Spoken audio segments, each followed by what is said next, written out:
Señor Presidente del Consejo de Estado, señor Alto Representante del Gobierno para la marca España, ilustrísimos señores representantes de las embajadas acreditadas en Madrid, que tenemos una amplia representación, señor Presidente del Círculo de Empresarios, señor Director Territorial Madrid de Ibercaja, autoridades, amigos y amigas todos. Una vez más, iniciamos una sesión del Club Diálogos para la Democracia sobre temas de actualidad. El tema de las reformas para iniciar en este año 17 y próximos sobre la economía española y la competitividad es un tema que siempre está de actualidad. La inversión es fundamental para la creación de empleo. Y para que haya inversión es necesario que existan unas reformas importantes. Todos esperamos que la creación de empleo, como producto de estas reformas y de la inversión subsiguiente, cree un empleo estable con salarios dignos. Desgraciadamente, hoy tenemos mucho empleo de horas, de días, de semanas, con salarios que no son nada dignos. Y yo pregunto, ¿qué proyecto de vida se puede realizar los ciudadanos y ciudadanas que hoy están en el paro, los 4 millones de personas, que tienen como expectativa conseguir un trabajo que a lo más le pueden pagar 700, 800 euros? ¿Qué proyecto de futuro es ese? ¿Cómo los jóvenes que están sin trabajo, con carreras universitarias, MBA, máster y varios idiomas, se ofrece ese dinero? Lógicamente, tanto esfuerzo y tanto sacrificio y tanto dinero invertido en las carreras y el tiempo hacen que estos jóvenes se vayan de España. Y esa es la realidad.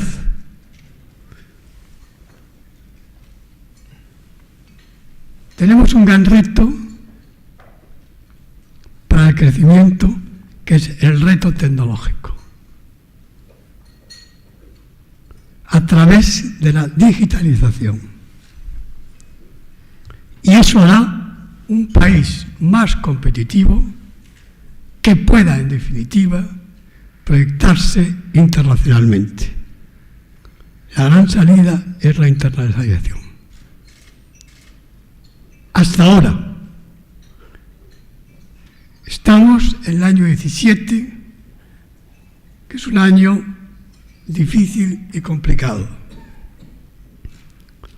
La presidencia de Estados Unidos, el señor Trump, está creando grandes incógnitas.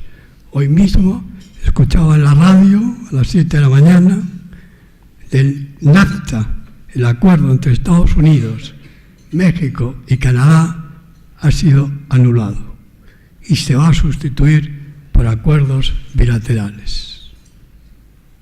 El Transpacífico también va a quedar anulado.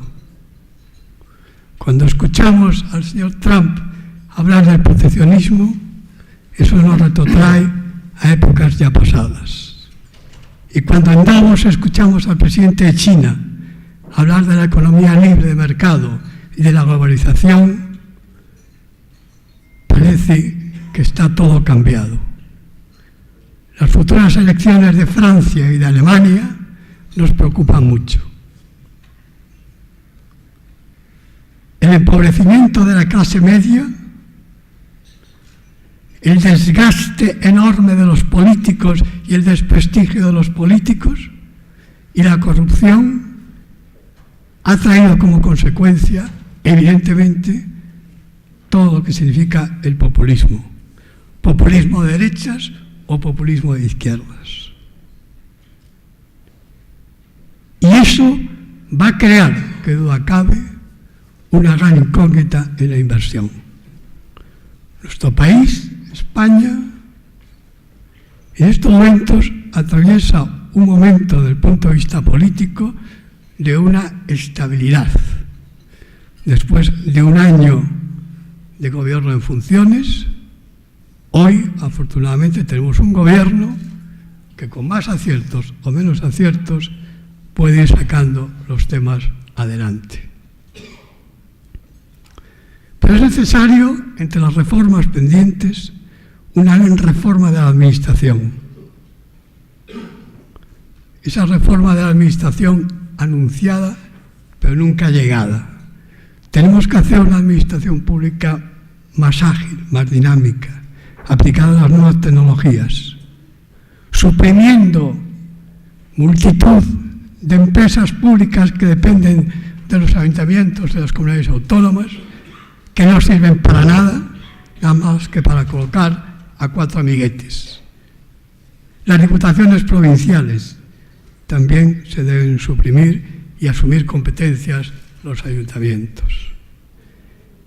Y creo que para completar este cuadro, yo espero que el Partido Socialista Obrero Español sea pronto un partido que ofrezca al país una alternativa real de gobierno.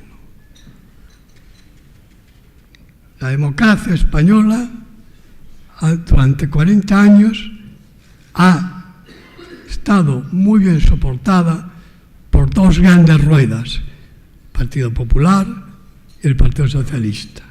Hemos caminado muy bien, con problemas, dificultades, y ahora el Partido Socialista ha pinchado. Para la estabilidad política de España, para los grandes acuerdos de Estado, es necesario que exista un Partido Socialista fuerte, unido y, repito, con capacidad alternativa de gobierno. Y ese es uno de los temas que tiene mucha importancia para poder resolver el gran tema que tiene España a un futuro inmediato, que es el problema de Cataluña. Y que hay que enfocarlo desde el punto de vista político, no tanto judicial. El problema de Cataluña es un problema político. Y ya lo ha dicho recientemente la vicepresidenta del Gobierno, Soraya Sáenz de Santamaría. Qué lástima que en su momento no hubo un gran pacto entre el Partido Popular y el Partido Socialista, porque los dos tienen que ponerse de acuerdo en ese gran pacto de Estado para resolver el tema de Cataluña.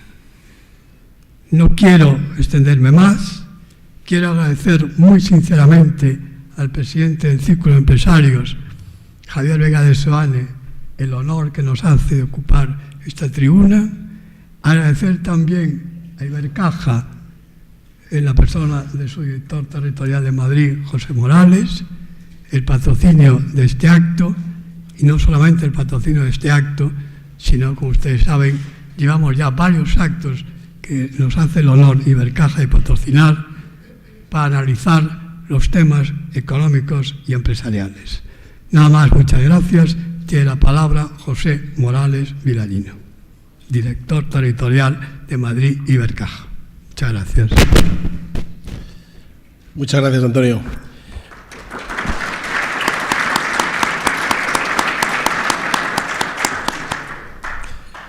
Bueno, creo que hoy es San Francisco de Sales. No está muy de moda mencionar el santoral, ¿verdad? Pero a algunos nos gusta hacerlo. Sobre todo porque las vidas de los santos están plagadas de interesantes cosas que nos dan mucho que aprender, ¿no? Cuentan de San Francisco de Sales que era un buen predicador, por eso me imagino que por eso terminó siendo el patrón de los periodistas y la gente acudía con entusiasmo a oír sus predicaciones y casi siempre pues decían, qué bien le vendría esto que cuenta don Francisco a fulanito, a menganito, qué bien le vendría a zutanito.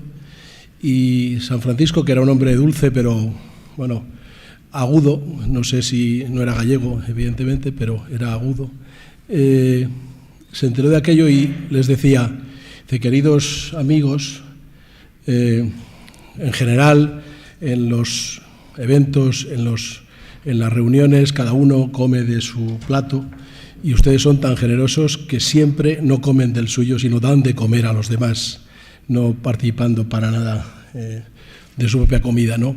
Espero que no hagamos de eso en los foros en los que hablamos una costumbre y como nos enseñó San Francisco de Sales, pues nos apliquemos a nosotros mismos las enseñanzas que predicamos. Yo creo que nos vendría bien en España, seguramente, y en cualquier otro lugar. Y vamos a empezar por ¿no? Bueno, yo quería primero dar las gracias y la bienvenida a todos por asistir a este acto que hemos organizado conjuntamente el Club de Diálogos y también Ibercaja Banco. Se trata, como ya decía Antonio, de la tercera sesión de un ciclo en el que han participado pues, el presidente de la CEPIME, la presidenta de Siemens España y el presidente de Uría y Menéndez. Una colaboración, creo, Antonio, de la que estamos pues, muy satisfechos. Desde Ibercaja, en estas conferencias, estamos tratando de contribuir a arrojar luz sobre el porvenir económico de nuestro país, abordando cuestiones claves en este sentido. Como octavo grupo bancario del país, en el banco entendemos que hemos de promover estos encuentros y debates para intercambiar conocimiento y opiniones que ayuden a enfocar mejor la toma de decisiones en las administraciones públicas y también en la empresa privada. Hoy, siguiendo el título de la ponencia, vamos a centrarnos en las reformas pendientes que debe hacer España para hacer de este un país más competitivo. Encadenando ya 4 ejercicios de crecimiento, en 2017 vamos a recuperar en valor absoluto el nivel de PIB previo a la crisis. Además, a lo largo de estos últimos años hemos progresado mucho en materia de competitividad y no solo en el plano de la contención de los costes, sino también en las reformas estructurales, laboral, financiera y energética y en un refuerzo por la productividad. Sin embargo, todavía nos queda mucho camino por delante. De acuerdo con la información ofrecida por el Fondo Monetario Internacional, la economía española es la número 16 en términos de renta por habitante. En otras palabras, somos una de las potencias económicas más relevantes a escala global. Ahora bien, para preservar esta privilegiada posición y más aún para ambicionar una mejor situación en el ranking, como es lógico, el único camino posible es la competitividad de nuestra economía y, por tanto, la competitividad de nuestras empresas. No existen atajos ni recetas mágicas para conquistar las cotas adicionales de riqueza y bienestar que deseamos. En esta asignatura sacamos recurrentemente peor nota. Según la clasificación del Foro Económico Mundial, ocupamos el puesto número 33 y también, según otro informe del Banco Mundial, el número 32. En definitiva, en una economía plenamente globalizada, si queremos cerrar este gap entre lo que somos y lo que queremos ser o lo seremos, hay que continuar impulsando reformas que optimicen nuestra competitividad, tanto desde el sector privado como desde el sector público. Como les decía antes, para darnos luz sobre este gran reto, tenemos hoy la oportunidad de escuchar a una de las personas más autorizadas del país, a don Javier Vega de Seoane Azpilicueta. Muchas gracias, Javier, en nombre de Ibercaja, por haber aceptado esta invitación. Resumir la trayectoria profesional y los cargos que desempeña Javier es un ejercicio bastante complicado. Su experiencia como directivo y miembro de consejos de administración es muy amplia. Es ingeniero de minas, de formación, diplomado en Management por la Glasgow Business School y ha sido primer ejecutivo en muchas compañías públicas, privadas, cotizadas, no cotizadas, grandes, medianas, de sectores de la actividad muy diversos, el químico, el consumo, la automoción, las telecomunicaciones, en fin. Asimismo, ha sido vocal del Consejo de Administración de múltiples importantes empresas nacionales, Ferrovial, SEAT, Red Eléctrica, por ejemplo, y de las divisiones para España de multinacionales como IBM o Schweppes. En la actualidad, entre otros cargos, es presidente del Círculo de Empresarios y de la aseguradora DKV, formando parte también activa de los distintos consejos asesores de Fujitsu en España, de Aon Hill y Carvajal, de la Escuela de Minas de Madrid y de la Fundación de Estudios para la Energía. Por lo tanto, y concluyo ya, damos paso a la ponencia de este brillante directivo cuya visión de los retos de competitividad que afrontamos en España durante los próximos años estamos esperando todos los aquí presentes. Muchas gracias a todos por su atención y asistencia al acto. Javier, cuando quieras tienes la palabra.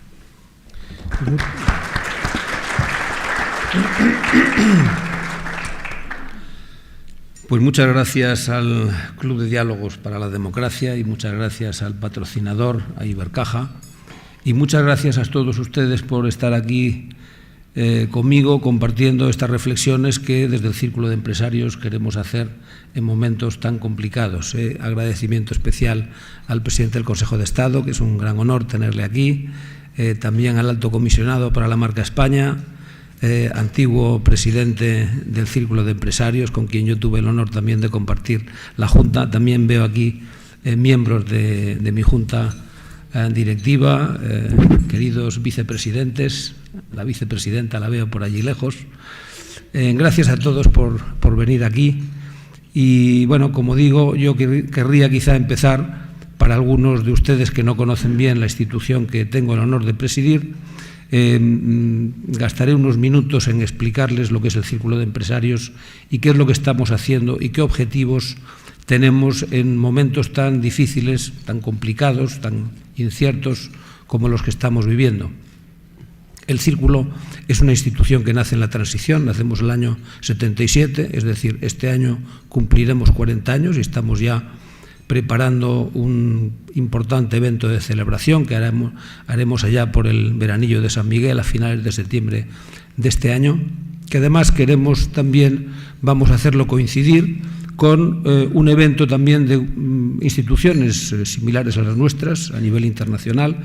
Es lo que se llama el International Summit of Business Think Tanks, que vamos a reunirnos en Madrid. Esto se hace cada 2 años en alguna ciudad del mundo y este año precisamente por nuestro cumpleaños pues les hemos pedido a nuestras organizaciones hermanas que lo hagamos aquí en Madrid. Vamos a hacer coincidir los 2 eventos y vamos allí entonces a hacer una reflexión importante sobre cómo va el mundo, cómo vemos todas las instituciones de los principales países del mundo, instituciones similares a la nuestra, cómo vemos el mundo y bueno, pues qué cosas tendríamos que hacer, ¿no? Como digo, nacimos hace 40 años y nacimos como consecuencia de una preocupación que tenían empresarios importantes de la época, que ya tenían que competir en el mercado internacional y tenían suficiente dimensión y sabían lo que estaba pasando fuera.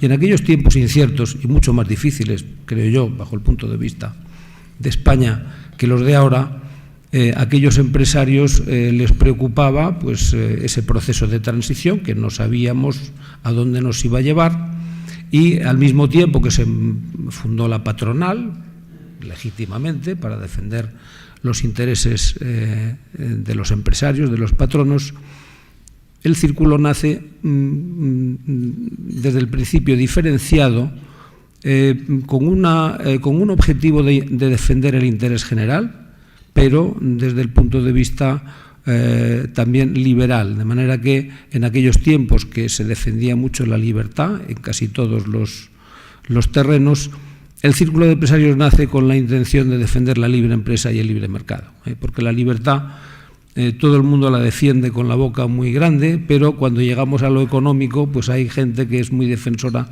de la libertad, que le gusta más la intervención o que no cree de verdad en la libertad en este campo, y precisamente estamos en un momento donde nosotros creemos que de nuevo tenemos que hacer un canto a la libertad, porque en un mundo que está en plena transformación se necesita grandes reformas, grandes innovaciones, y el hombre es innovador cuando es libre, no es cuando no es libre. Además, ya no solamente es una reflexión que nos dicta el sentido común, sino que empíricamente lo hemos podido observar en tantos lugares y en tantas ocasiones, ¿no? Bueno, a lo largo de estos 40 años el Círculo ha hecho multitud de reflexiones. Hemos tratado prácticamente todos aquellos temas que preocupan a la vida nacional, que preocupan a las personas y que preocupan a las instituciones y a las empresas. Y en esta coyuntura, en esta etapa que me toca a mí presidir, pues estamos de alguna manera poniendo más énfasis, generando un esquema de potenciar nuestra capacidad de generar ideas, de hacer análisis y de hacer propuestas, porque el mundo, como todo el mundo sabe, y aquí sí que hay un consenso general, está en plena transformación, estamos en un proceso de transformación muy intenso. El mundo que viene, yo diría dentro de 20 años, el mundo se va a parecer poco a lo que es hoy. De manera que tenemos que prepararnos para hacer grandes reformas que están fundamentalmente catalizadas por dos grandes y potentes vectores, que es la globalización por un lado y por otro lado la revolución tecnológica, las tecnologías de la información y las comunicaciones fundamentalmente, pero no solo, todas las tecnologías que están influyendo enormemente no solamente en los sistemas productivos, sino en la vida de las personas y de los países. De forma que yo diré que tenemos en este momento unos 220 socios. Aproximadamente estos 220 socios representan a empresas que suponen aproximadamente un 16% del PIB. Estamos prácticamente en todos los sectores y en todas las regiones. Tenemos empresas multinacionales españolas, tenemos filiales de multinacionales extranjeras y, por tanto, dentro del círculo tenemos un enorme conocimiento de la realidad tanto de España como del mundo. Y lo que estamos haciendo es tratar de poner al servicio de la sociedad este conocimiento de la realidad para hacer las reformas que necesitamos para que España pues sea un país de más calidad institucional y que sea un país más competitivo. Estos son los dos grandes objetivos que perseguimos de una forma así muy genérica, ¿no? España tiene que crecer, necesitamos crecer. Si no crecemos, no seremos capaces de resolver los problemas principales que tiene nuestra economía y nuestra sociedad, empezando por el desempleo, que es el problema más importante y más dramático que tiene la sociedad española. Pero tenemos también, naturalmente, un déficit muy importante y una deuda muy importante, y tenemos una sociedad que está envejeciendo y, por tanto, tanto en los aspectos de las pensiones como de la sanidad, pues es un país que el estado del bienestar nos va a costar cada vez más caro, y por tanto también para poder sostener este estado del bienestar necesitamos crecer. Por tanto, hay que crecer, no tenemos más remedio que ir por este camino.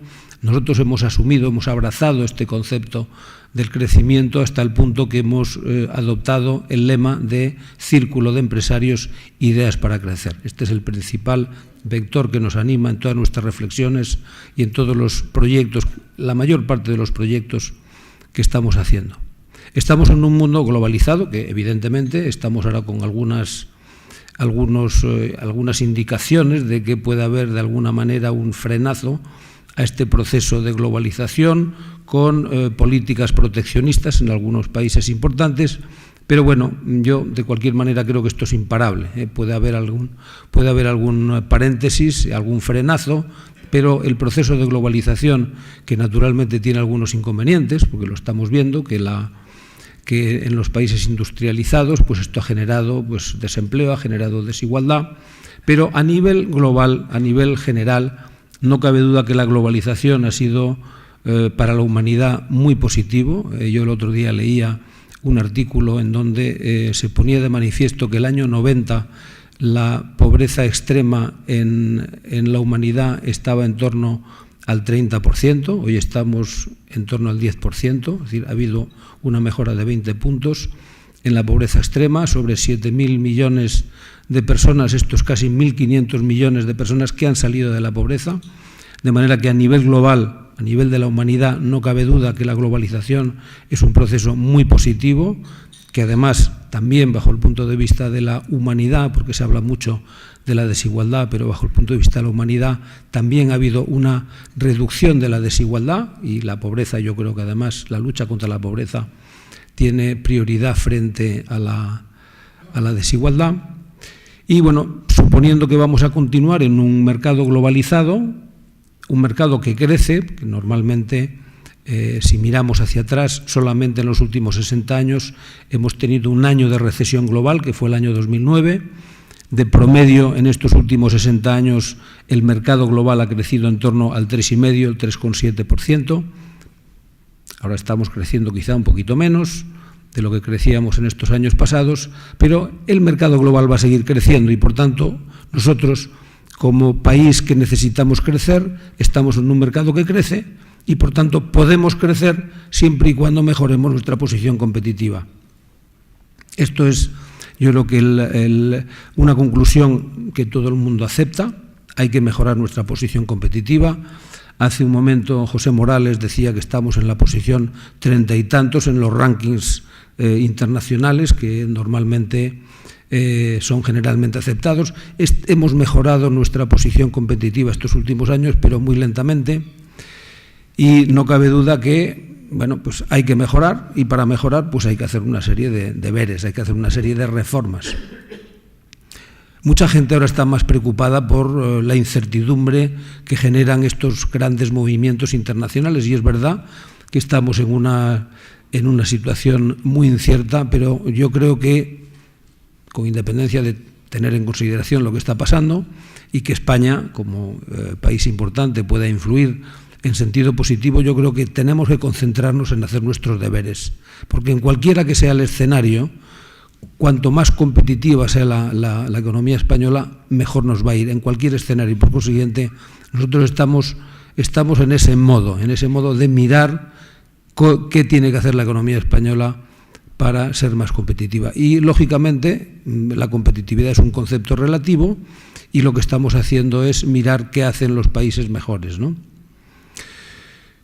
Yo creo que el Círculo de Empresarios tiene algunos elementos diferenciales que son interesantes y que nosotros queremos poner a disposición de la sociedad.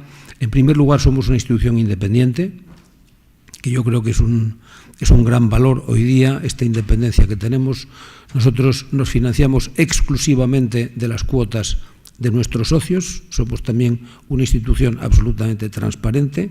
Todas nuestras financiaciones son perfectamente claras. Tenemos un presupuesto de 1.700.000 euros, que es un presupuesto muy modesto. Tenemos un staff de grandísima calidad, pero pequeño. Tenemos 14 personas, y lo que hacemos es apalancarnos con nuestros socios, no solamente con los 220, sino también con expertos de nuestras empresas. Como antes decía, somos conscientes de que estamos en un mundo en plena transformación y que tenemos que potenciar nuestra capacidad de generar ideas, de hacer análisis y de hacer propuestas, y para eso nos hemos organizado en 27 grupos de trabajo, 21 temáticos y 6 funcionales. Cada uno de estos grupos es presidido por una personalidad, un socio relevante que tiene, además, experiencia, es experto en la materia de que se trata, que se rodea de otros socios formando un grupo de trabajo, al que también invitamos, cuando es necesario, a personas expertas, tanto de nuestras empresas, incluso también como de la sociedad civil o del mundo de la academia, ¿no? De esta manera estamos movilizando a unas 170 personas. Por tanto, hay un apalancamiento muy grande. Estas 14 personas que tenemos en el staff, que digo que son de gran calidad, de alguna manera coordinan todo este trabajo, pero lo que estamos teniendo es una actividad muy fértil en analizar la realidad con ese conocimiento que tenemos desde las empresas y ver qué es lo que tenemos que hacer para mejorar nuestra posición competitiva. En el vector de crecimiento, que es el vector al que estamos dedicando más energía, tenemos algunos proyectos interesantes que sí quisiera citar. Uno que es uno de los proyectos estrella del Círculo se llama el Barómetro de los Círculos. Aquí tenemos a Miguel Canalejo, que que es su presidente, y además este es un proyecto que estamos haciendo en colaboración con otras instituciones españolas, como es el Círculo de Economía, el Círculo de Empresarios Vascos, el Círculo de Empresarios Gallegos, la Asociación Valenciana de Empresarios, es decir, todas las instituciones de parecidas a nosotros, pero de carácter más regional. Y ahí estamos, lo que hacemos es comparar la posición que tiene España en el contexto internacional, no solamente analizando estos informes internacionales a que hacía referencia José Morales, como es el World Economic Forum, o el Banco Mundial, o el IMD, que son los tres principales informes que estamos analizando, sino también haciendo una gran encuesta en nuestros CEOs, en nuestros primeros ejecutivos, para también contrastar y matizar qué vemos nosotros aquí en España, qué cosas tendríamos que hacer para mejorar esta posición competitiva. Es verdad, estamos en la posición número 33, nosotros creemos que deberíamos hacer una hoja de ruta para que en los próximos 10 años España esté entre los 20 mejores, entre los 20 países mejores del mundo. España ocupa la posición número 14 en cuanto a tamaño de su economía. En el PIB per cápita estamos en la posición número 30, en posición competitiva estamos en la posición número 33, y no cabe ninguna duda que, bueno, que tenemos ahí mucho que caminar y una gran necesidad de crecimiento, ¿no? Por tanto, en este informe, que es un informe holístico, el informe del barómetro de los círculos, hacemos este análisis completo. Tenemos un paquete de propuestas, que este año me parece que son unas 100, hay una centena de propuestas que lógicamente no voy a extenderme, pero en fin, haremos algún comentario específico sobre algún tema que nos parece muy importante. Que uno de ellos es precisamente el tamaño de la empresa, ¿no? El tamaño de la empresa española, que es un tema que nos preocupa mucho y que tiene mucho que ver con la competitividad de la economía. Aquí tenemos dos proyectos en cuanto al tamaño de la empresa española, uno que llamamos la empresa mediana española, y otro que se llama Creciendo. En la empresa mediana española, es simplemente para daros una pincelada de la importancia que tiene esto. Nosotros hemos podido analizar de forma fehaciente que las compañías grandes y medianas españolas son tan o más competitivas que nuestros pares de los mejores países de Europa. Lo que pasa que tenemos un tejido empresarial donde el tamaño medio de las empresas es muy pequeño. Y naturalmente en este mundo globalizado donde tenemos que competir, si no tienes un mínimo de tamaño, no puedes ni contratar ni retener el talento, no te puedes financiar adecuadamente, no puedes hacer la innovación, la investigación y el desarrollo que requiere este mundo en plena transformación, y no te puedes internacionalizar. De manera que el tamaño es absolutamente fundamental. Para daros una idea, en España tenemos unos 3.200.000 empresas. De estas, solamente el 0,1% son grandes. Hablamos de grandes empresas que tienen más de 250 trabajadores. Solo el 0,6% son medianas, entre 50 y 250. El 4% son pequeñas, entre 10 y 50, y por tanto el 95% de nuestras empresas son microempresas.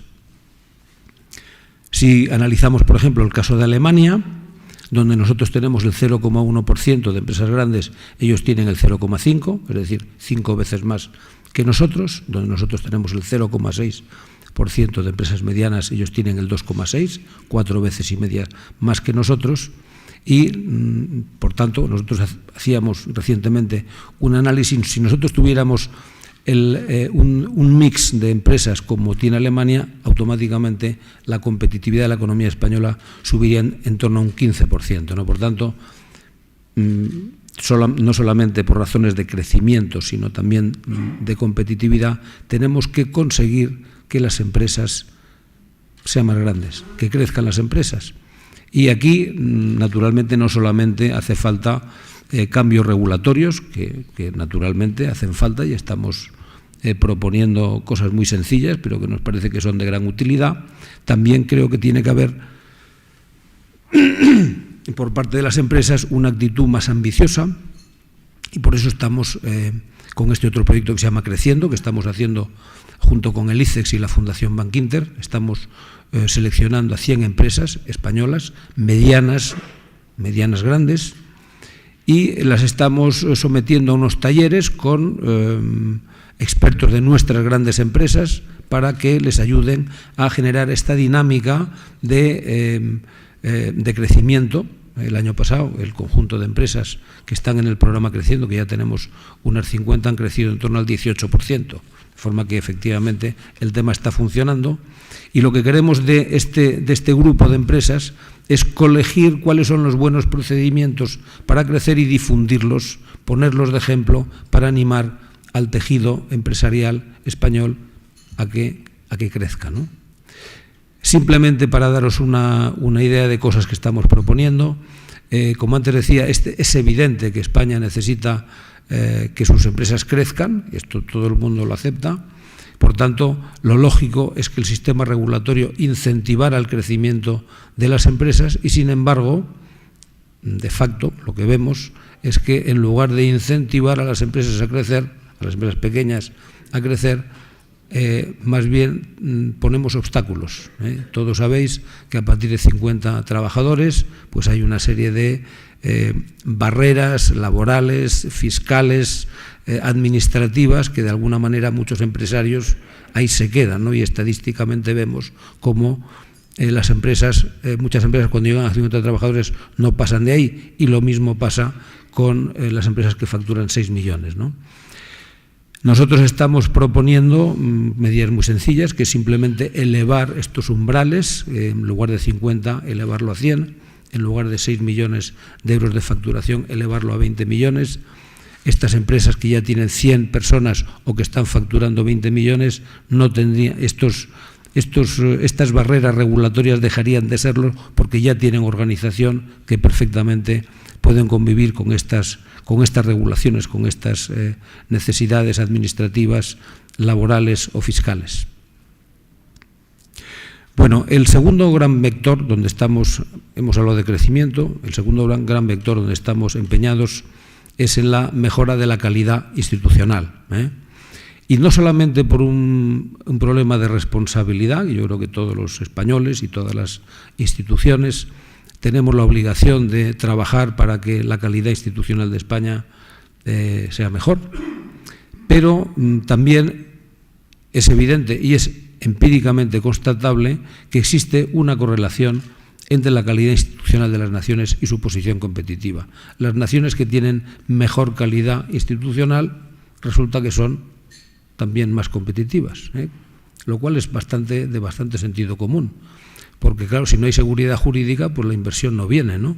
Si no hay unas reglas de juego que funcionen bien, pues la gente pues no quiere jugar cuando las reglas de juego pues no están claras, ¿no?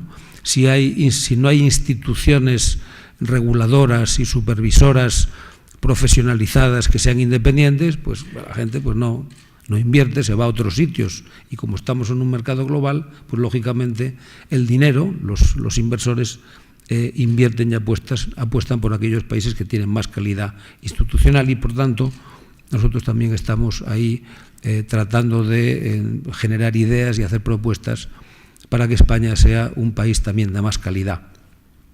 Y luego el tercer gran vector donde estamos también muy concentrados es en la promoción de comportamientos responsables y comportamientos éticos en el campo de la empresa. Los políticos, los empresarios, digamos que en general las clases dirigentes tienen muy mala reputación, ¿no? En todos los países, pero aquí también, ¿no? Y yo siempre digo que en cuanto el colectivo es suficientemente grande, siempre funciona la curva de Gauss. Pero estamos en una sociedad mediática donde las malas noticias pues son las que realmente dominan los medios de comunicación y los titulares, ¿no? Y por otro lado, en España pues también tenemos una justicia que es muy lenta, que es uno de los grandes problemas, de las grandes reformas que tenemos que hacer, y la lentitud de la justicia nos pasea por los titulares todos los días las mismas cosas, años y años. Entonces tenemos una sensación de que hay más corrupción, que los comportamientos de la gente pues son poco edificantes, y creemos que esto la sensación que tiene la gente es mayor de la que realmente se corresponde.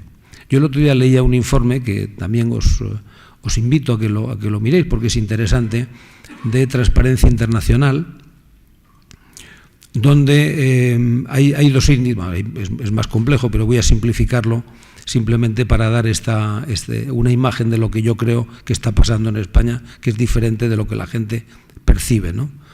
Transparencia Internacional hace una macroencuesta a nivel internacional donde pregunta a la gente qué percepción de corrupción tienen en 12 ámbitos, ¿no? En la justicia, en la educación, en la administración pública, en fin, en 12 ámbitos, ¿no?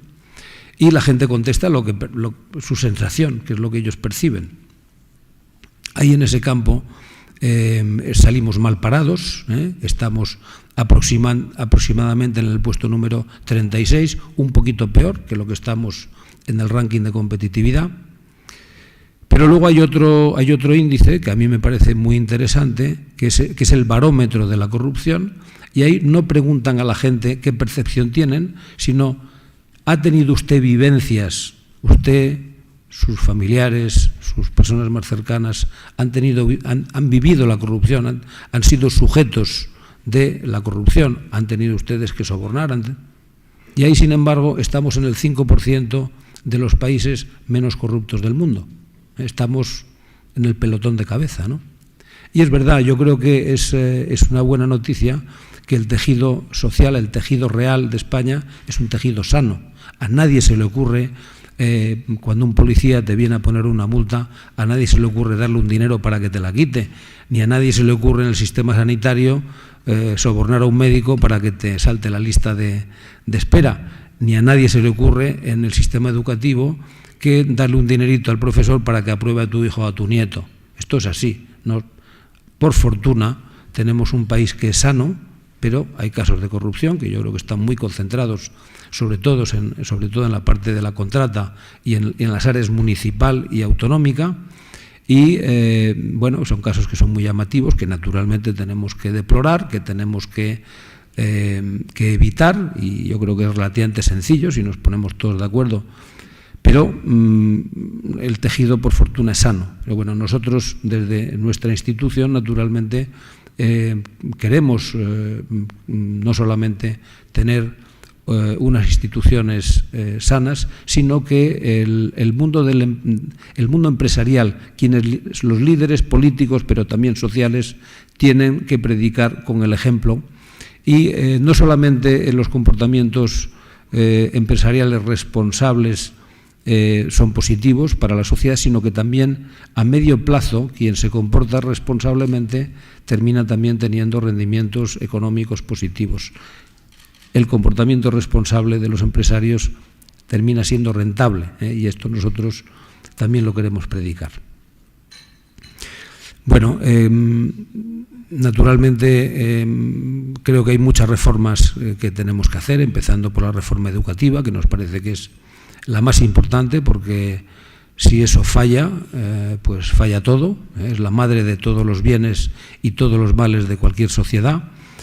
Nosotros aquí creemos que tenemos un sistema educativo mediocre, no tenemos más que una universidad entre las 200 mejores del mundo en el ranking de Shanghái. Sin embargo, tenemos 3 escuelas de negocios entre las 10 primeras del mundo. Por tanto, parece que en España sabemos hacer las cosas bien. También en el mundo universitario tenemos algunas carreras, como por ejemplo la ingeniería y la medicina, que son carreras que funcionan bien, estamos muy bien posicionados, pero de cualquier manera esta es la gran reforma que tenemos que hacer, y vemos con cierta esperanza algunos síntomas de que efectivamente este tipo de reformas que requieren pactos de Estado, parece que estamos viendo que, bueno, pues que hay intención de abordarlas de verdad, ¿no? Nosotros seguimos creyendo que en el campo del mercado laboral hacen falta más reformas, porque constatamos de manera empírica que el mercado no funciona. Cuando alguien quiere buscar un trabajo va al mercado y no lo encuentra, pero lo que es más grave, con la situación de desempleo que tenemos, cuando un empresario va a buscar un profesional, muchas veces tampoco lo encuentra, y esto es tremendo, ¿no?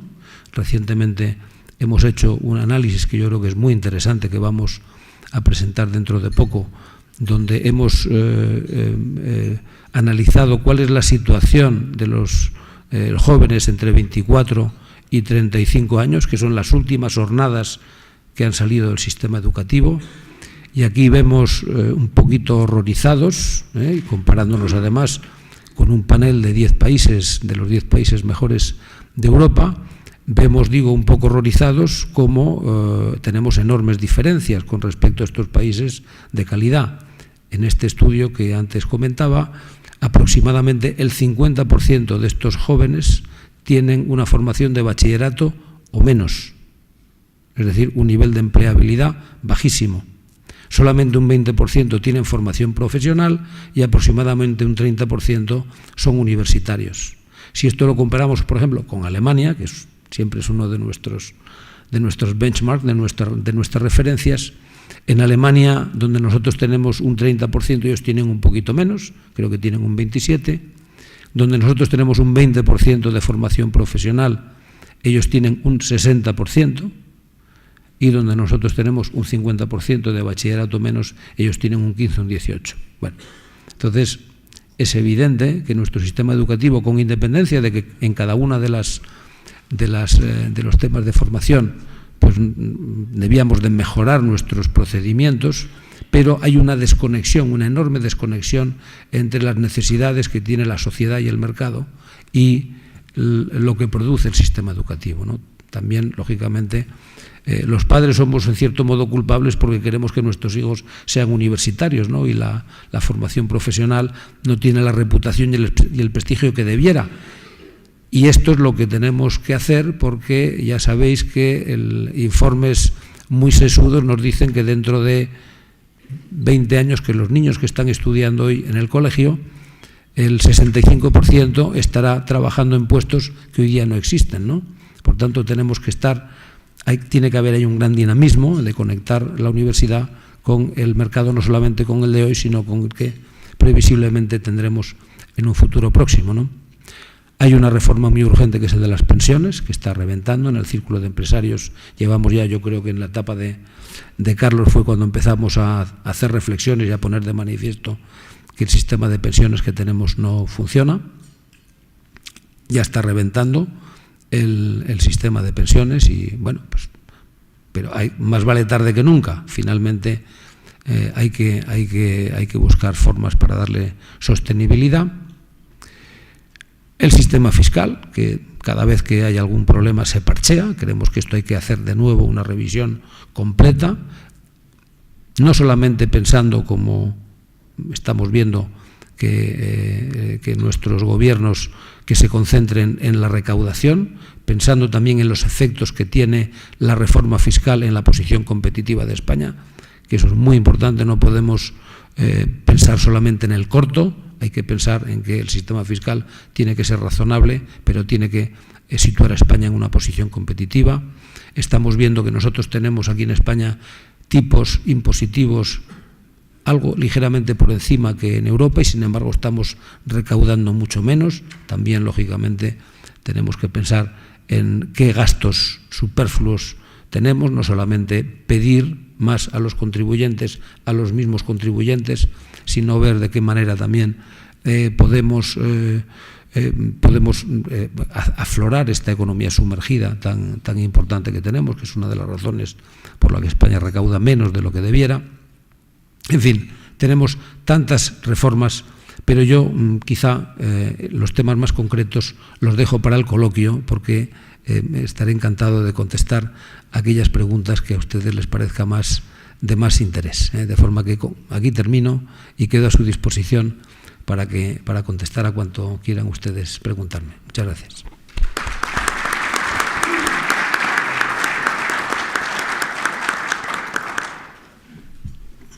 Muchas gracias, presidente, por tu interesante exposición sobre la situación económica, las reformas, y explicar muy exhaustivamente, muy bien, lo que es el círculo de empresarios y la magnífica labor que realiza. Y vamos a continuación a dar paso al coloquio. Por favor, aquellas personas que deseen preguntar, que levanten el brazo para que la azafata se acerque a ellos. Veo que hay varias manos allí y allí.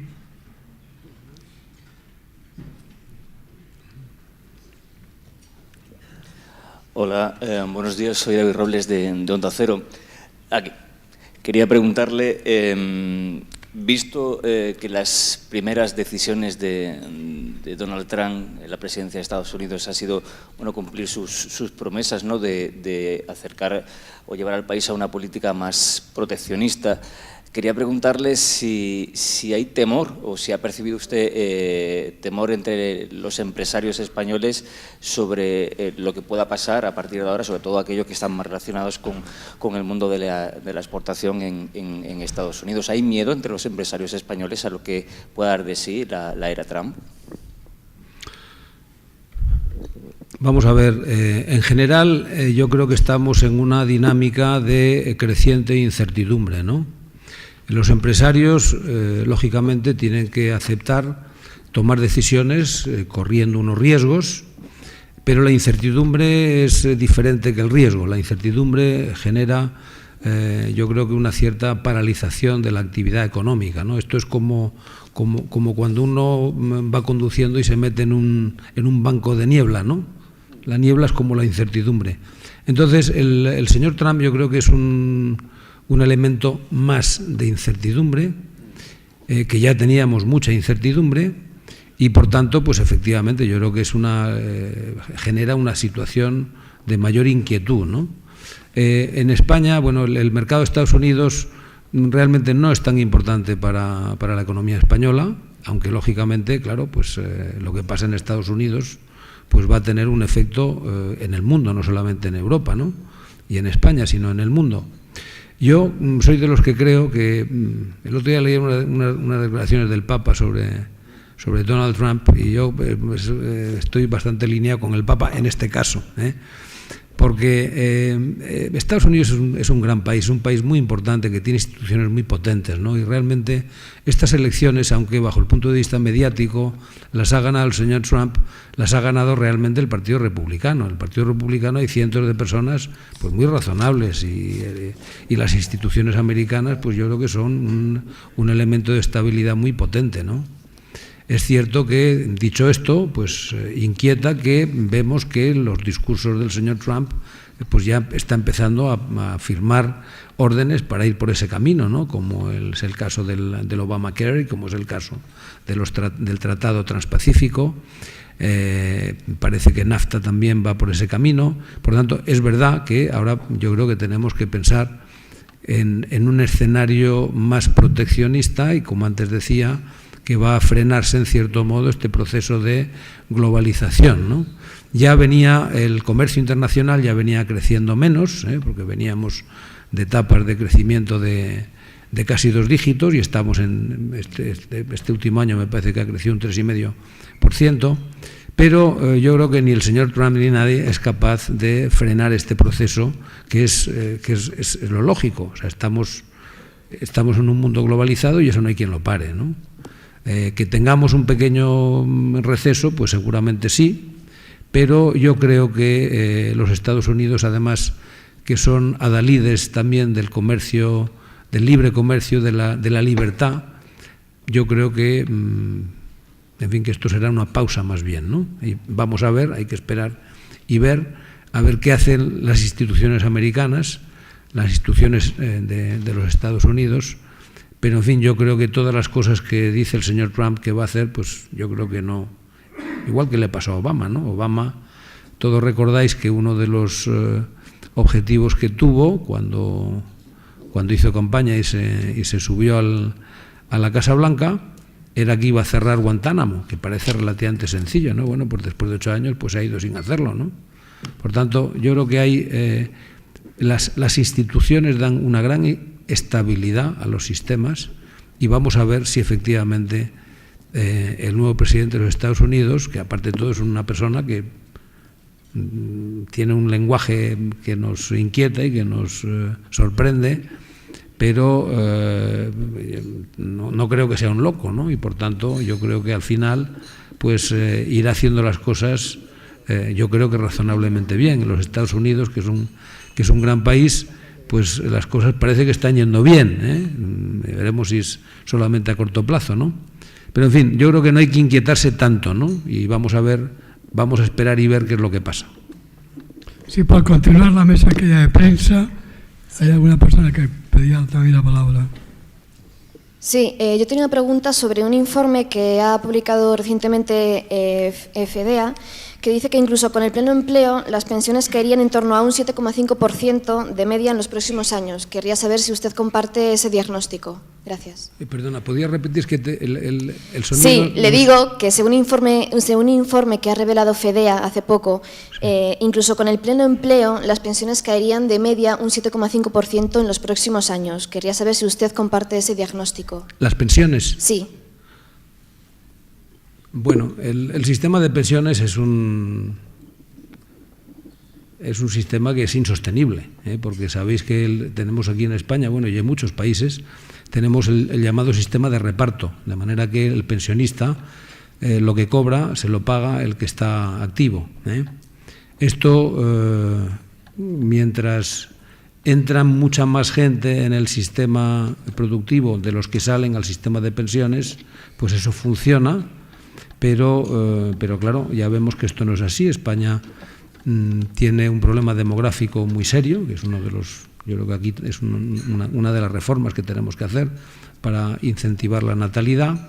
La esperanza de vida, por fortuna, está cada vez aumentando, por tanto la gente que se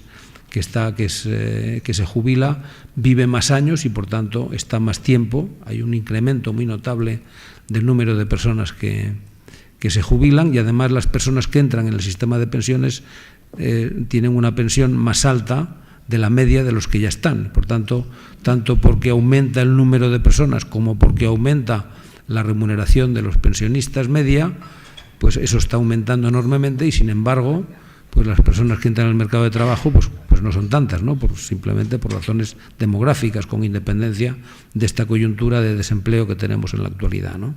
Por tanto, es un sistema que no es sostenible. Ya el año pasado hemos tenido un déficit, creo que de 18.000 millones, que no ha tenido un impacto en las cuentas del Estado, vamos, en el déficit, porque teníamos la famosa hucha de las pensiones. Este año ya se nos termina la hucha de las pensiones, por tanto ya el año 18 el déficit que tengamos va directamente contra el déficit del Estado, ¿no? Por tanto, nosotros antes hacía mención a que yo creo que hace casi 20 años ya el Círculo empezó a reflexionar sobre este tema muy importante, ya veíamos que esto iba a pasar.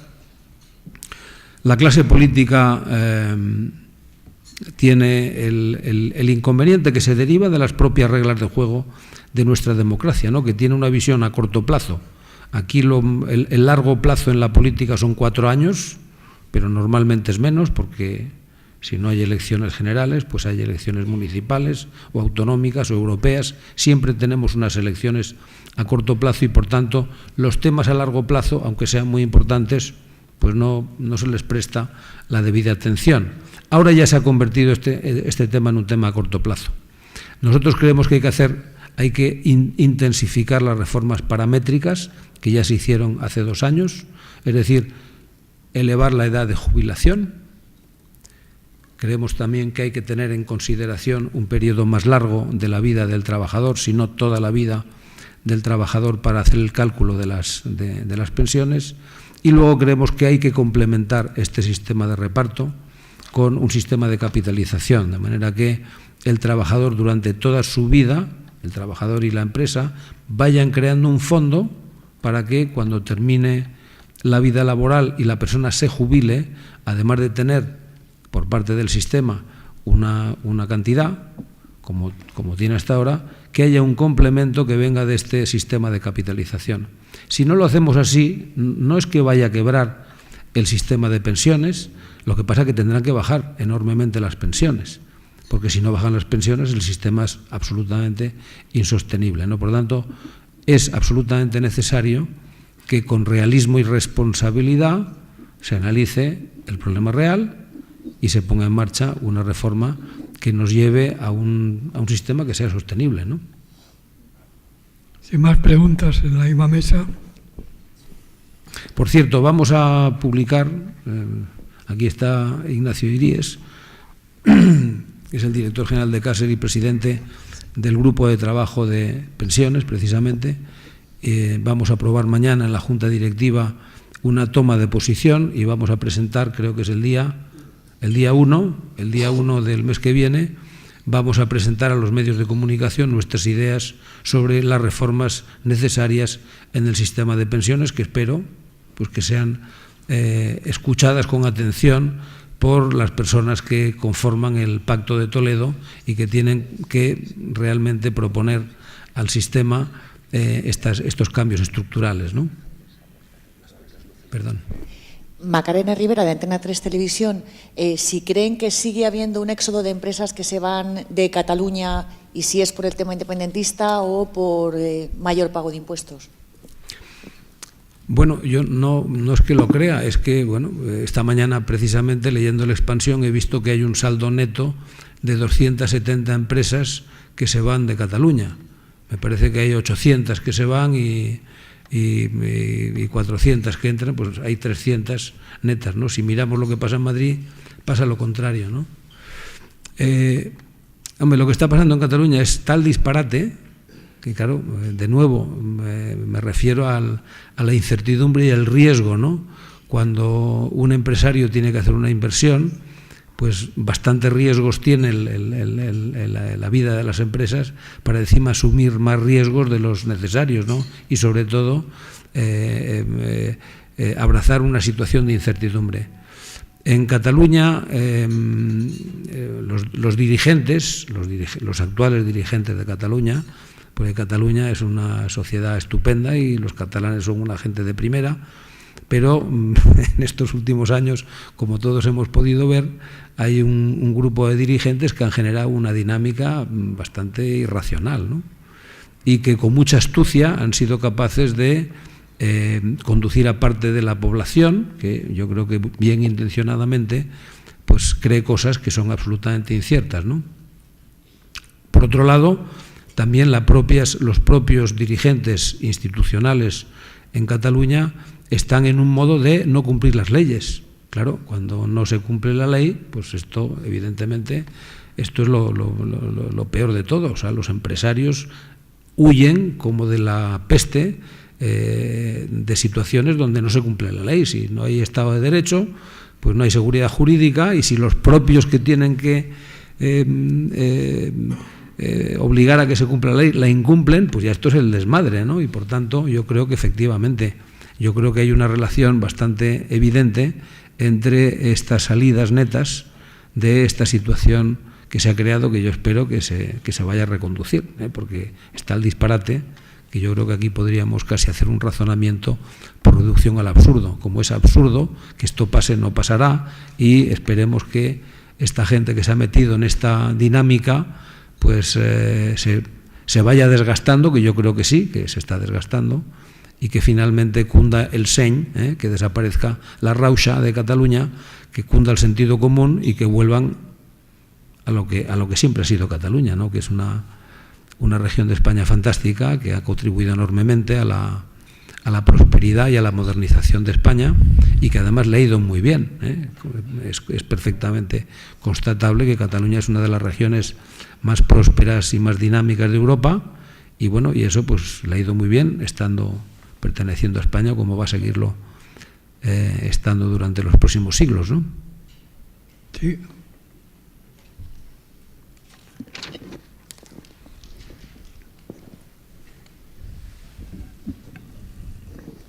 Hola, soy Pedro González de Calma Televisión.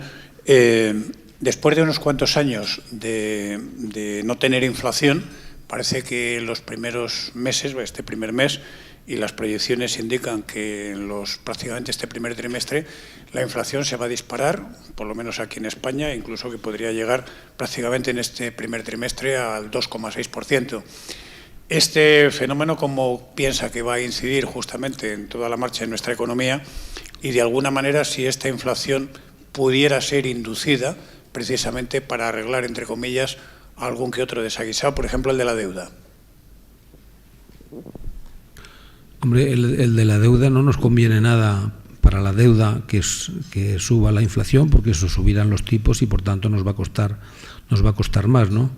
Yo creo que la inflación, venimos de un mundo donde siempre hemos sido muy temerosos de la inflación y hemos llegado a un mundo donde ya nos empezaba a preocupar la deflación, que esto realmente ha sido muy preocupante, ¿no?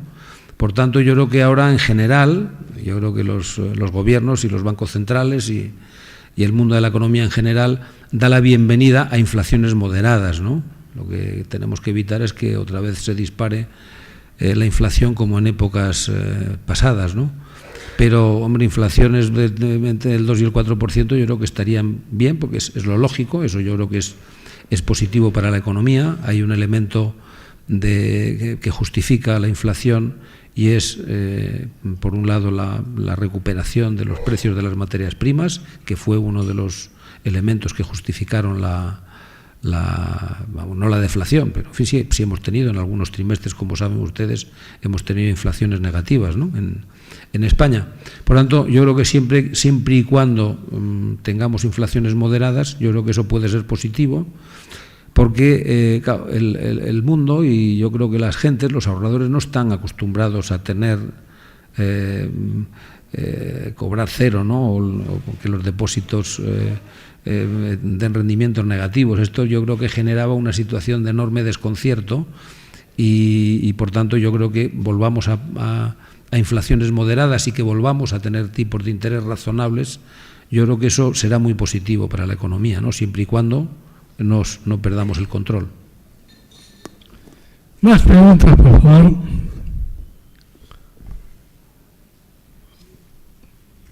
Sí, veo que ahí hay una.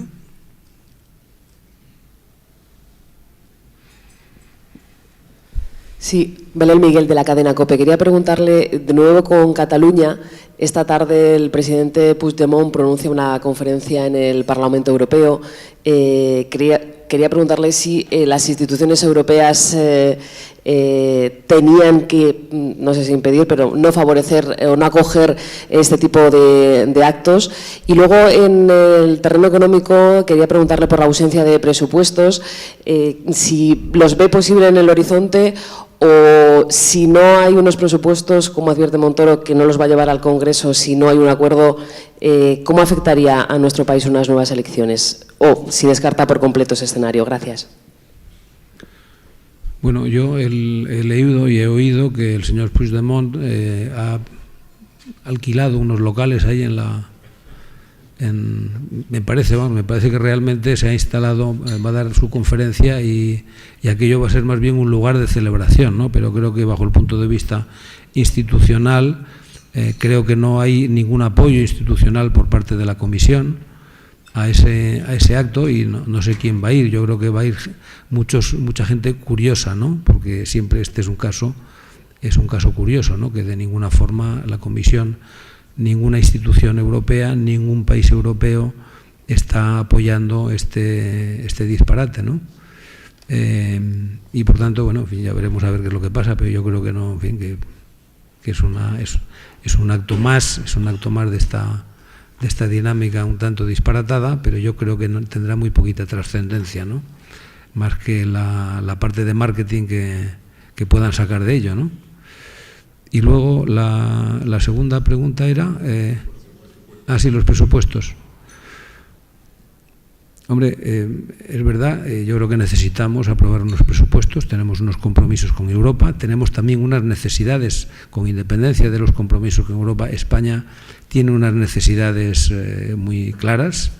Yo creo que cualquier partido de gobierno, el que fuera, pues tendría que hacer cosas muy parecidas, ¿no? Porque pues tenemos el compromiso de tener un 3,1% de déficit. El año pasado tuvimos el 4,6%.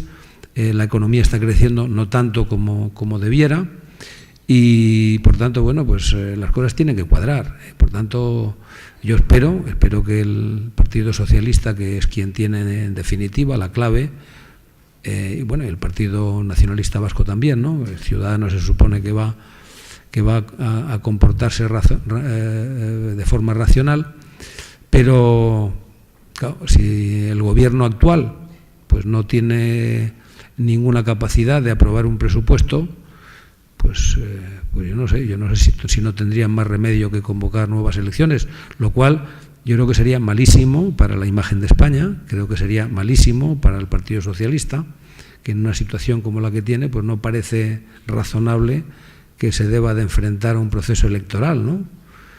Y, por tanto, en fin, yo, antes me preguntaba Carlos Espinosa que si era optimista. Yo soy optimista por naturaleza y tiendo a pensar que las cosas racionales terminarán saliendo, ¿no? Yo creo sinceramente que finalmente pues tendrán que negociar. En esa negociación habrá que hacer alguna concesión.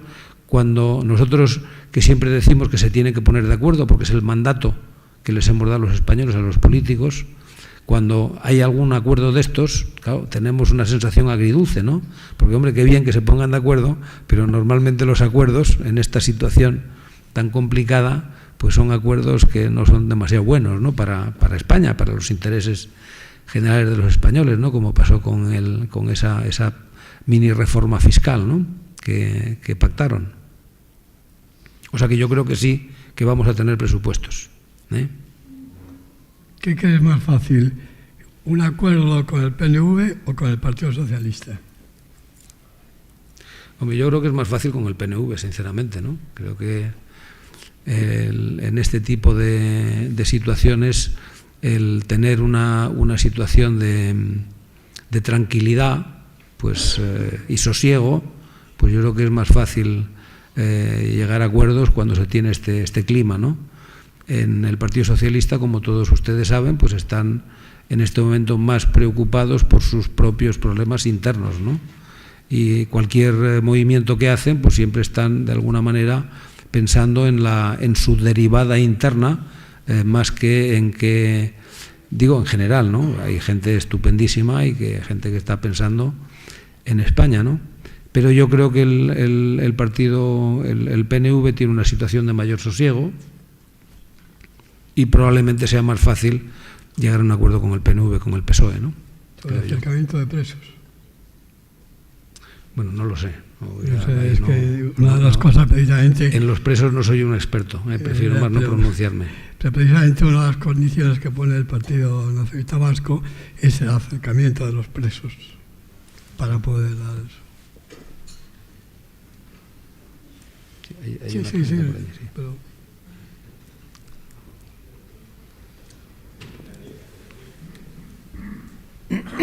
Ese es el tema. Hola, buenos días. Quiero felicitar a todos los ponentes que han cubierto áreas muy importantes.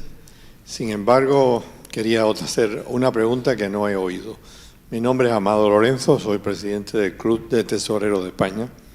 Y hay un tema que el otro día, creo que coincidimos en una reunión donde la directora de Siemens expuso la posición de España en el tema de la digitalización, donde a pesar de una posición de la economía en el puesto 14, estábamos en la digitalización en el puesto 50. Eso denota un tema. ¿En la lista de? Digitalización. Sí. Entonces, creo que estabas allí, ¿no? Entonces, el tema que me preocupa, y preocupa a varios grupos, es el Brexit, que no lo has comentado.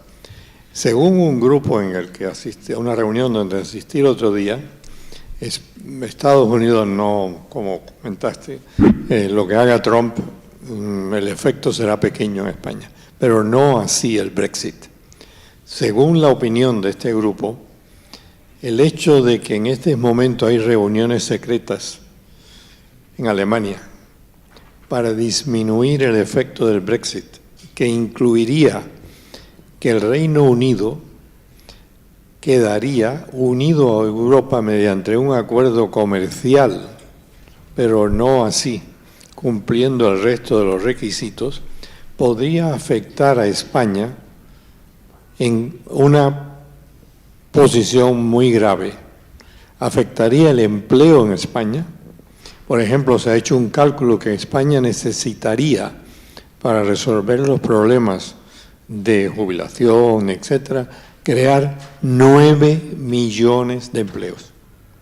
Ese cálculo está basado en el mismo porcentaje de la población empleada en Alemania. En los últimos 4 años, España prácticamente no ha creado empleo. Es falso el hecho de la disminución del desempleo, que es otro motivo. Por lo tanto, la pregunta es, ¿qué pueden hacer instituciones como la vuestra para disminuir, que no se oye que se esté haciendo, el efecto de las negociaciones en Alemania para dejar que Inglaterra continúe aprovechando los acuerdos comerciales, pero no contribuyendo al resto de las actividades? ¿Cómo afectaría a España el desempleo? Miles de españoles ya están abandonando el Reino Unido porque no les renuevan los contratos. Muchas gracias y espero que tengamos esa información. Bueno, en términos generales yo creo que el Brexit es muy malo para todos, pero particularmente para el Reino Unido. Yo creo que ellos son los que van a tener un impacto económico peor, ¿no? Porque, bueno, la mayor parte del mercado de las exportaciones del Reino Unido pues es Europa, ¿no? Y luego, bueno, por otro lado también el Reino Unido y particularmente la City en Londres, pues tiene una comunidad importantísima, es un negocio muy importante y muchas instituciones, si efectivamente el Reino Unido abandona, como parece, la Unión Europea, pues muchas instituciones tendrán que desplazarse a otros países de Europa, ¿no? Por lo tanto, yo creo que a todos nos ha sorprendido, pero no cabe duda que ha sido algo emocional, ¿no? Ese referéndum, ese resultado ha sido algo emocional, porque todos los analistas pensaban que bajo el punto de vista racional pues no era bueno. El otro día un amigo mío me decía, yo estoy muy pesimista porque estoy viendo que todo lo irracional termina triunfando, ¿no? Y bueno, y es verdad que últimamente todos los pronósticos que hacemos en base al sentido común pues se incumplen y bueno, parece que estamos dominados por las emociones, ¿no? Y por eso seguramente en momentos donde las emociones tienen tanta incidencia en las tomas de decisiones es mejor pues estarse quietecitos y no hacer grandes cosas, ¿no? Pero bueno, yo he oído algunos datos que me han sorprendido, ¿no? Que España necesita crear 9 millones de empleos, que no tenemos gente para tantos empleos. Yo creo que con 2 millones de empleos nos iría de miedo, ¿no? También he oído que no se han creado empleos. Yo creo que en los últimos 3 o 4 años se han generado 1,5 millones de empleos, ¿no? Todavía nos faltan 2 millones más, que estamos, yo creo que si hacemos las cosas bien, pues... Sí, tenemos 18 millones.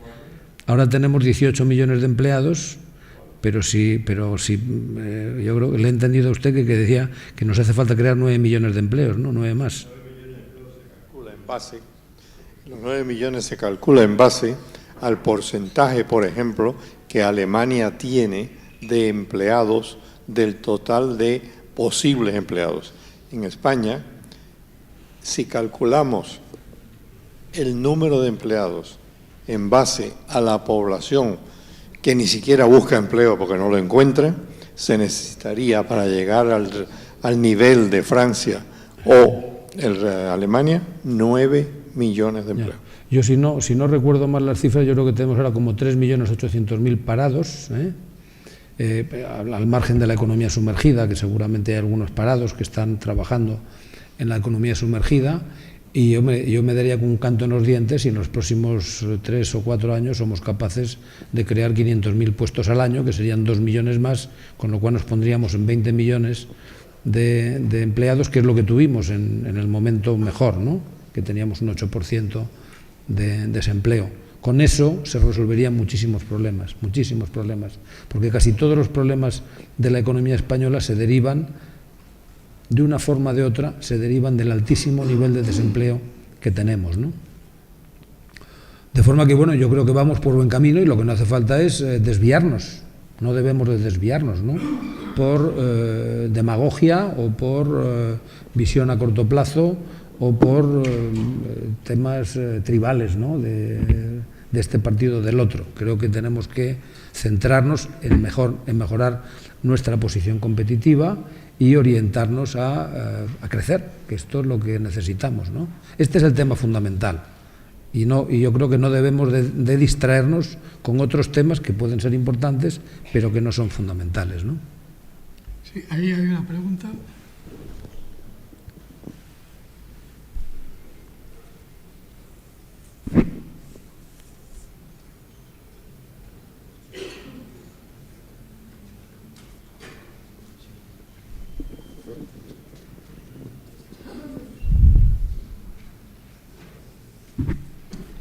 Buenos días, Antonio González del Foro Nuclear. No ha hecho ninguna referencia al tema de la energía y, sin embargo, ha hecho mucho hincapié en cuanto al crecimiento de nuestras empresas, en cuanto a la necesidad de una mayor competitividad. Estamos viendo estos días un debate fortísimo en cuanto al crecimiento del precio de la electricidad, cómo afecta no solamente a los ciudadanos, aunque especialmente, y están haciendo los medios de comunicación hincapié en ese ámbito, pero cómo afecta también claramente a la competitividad de nuestras empresas y esa capacidad de crecimiento en el futuro, y si es claramente uno de los ámbitos en los que es necesaria una reforma en profundidad. Gracias.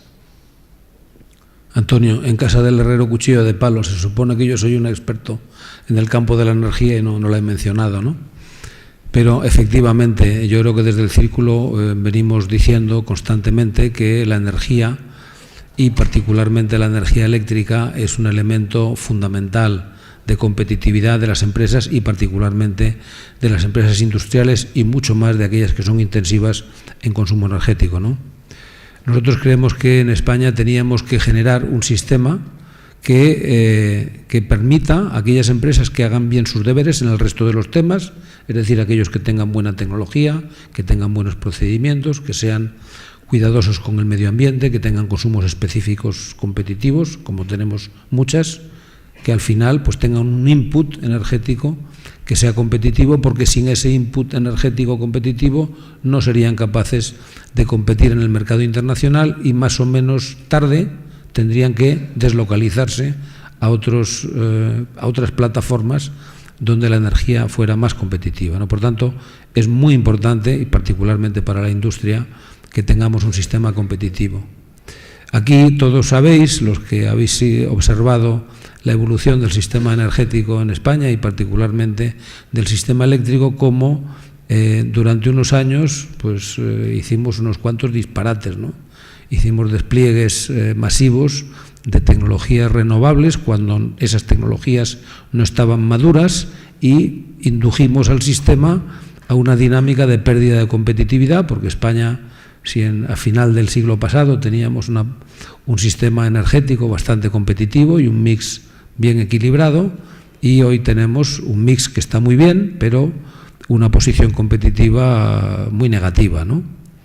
Simplemente para daros una idea, cuando en determinados gobiernos hicieron despliegues masivos de energías renovables, particularmente fotovoltaicas, el megavatio pico, es decir, la inversión específica de una planta fotovoltaica estaba en torno a 6-7 millones de euros el megavatio pico.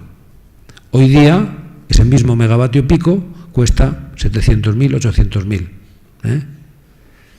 Desplegamos 4.500 megavatios en este campo.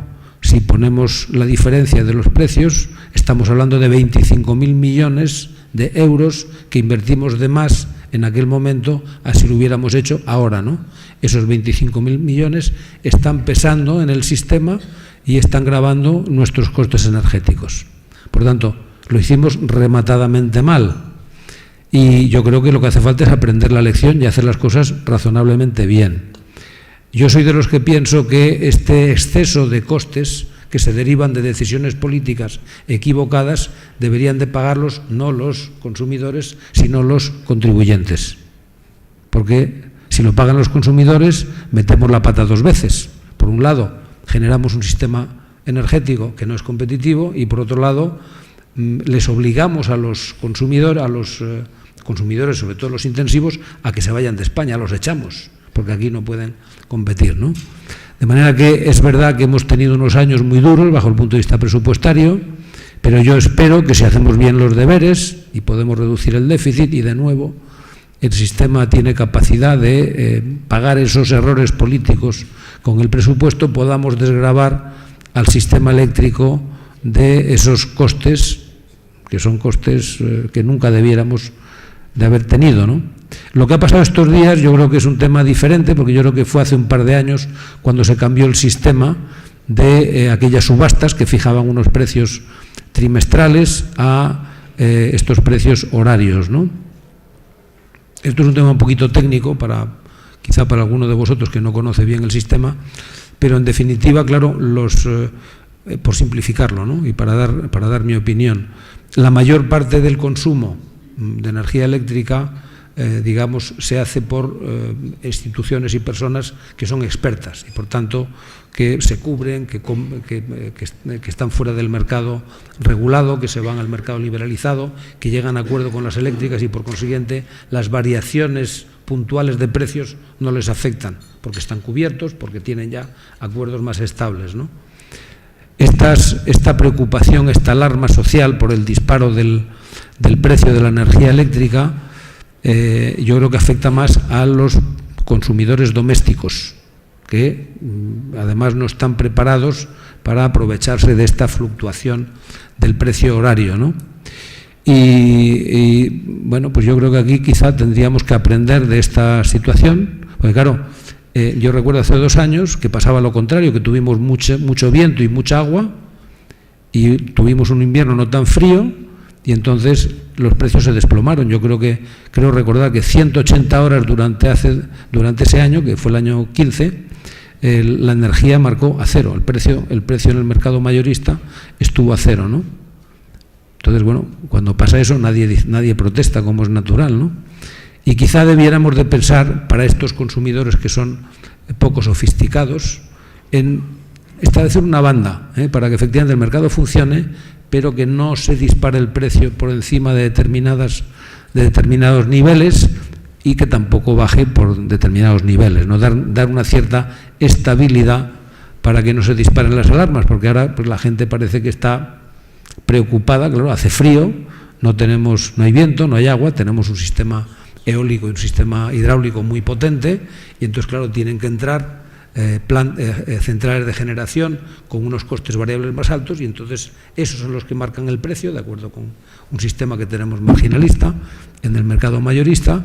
Y entonces, claro, los precios, entre que el precio que se marca son centrales, que tienen costes variables más altos, y por otro lado, también, que no nos olvidemos que la mitad del precio que pagamos los consumidores no se deriva de lo que cuesta la energía, ni su producción, ni su transporte, ni su distribución, sino que son estos errores que antes comentaba, estos 25.000 millones, que si sumamos otra cosa, pues igual nos vamos a 50.000, ¿no? De forma que no cabe duda que hay que aprovechar estos sobresaltos para enmendar el sistema, dar más estabilidad y más tranquilidad, particularmente a los pequeños consumidores que no son capaces de gestionar bien cosas tan complicadas como es un sistema como el eléctrico, ¿no? Pues a ver, yo creo que a las 11 menos cuarto, estaba previsto terminar a las 10:30. Si hay alguna pregunta más, que sea muy rápida. Si no, damos por clausurado este acto. Antes agradecer, por supuesto, muy sinceramente al presidente del Círculo de Empresarios su presencia entre nosotros, a Ibercaja por el patrocinio de este acto, de los anteriores y de futuros, y que todos los españoles durante este año 2017 tengamos un buen viento de navegación que nos haga superar todas las zozobras que se ventean en la lontananza. Nada más, muchas gracias y buenos días.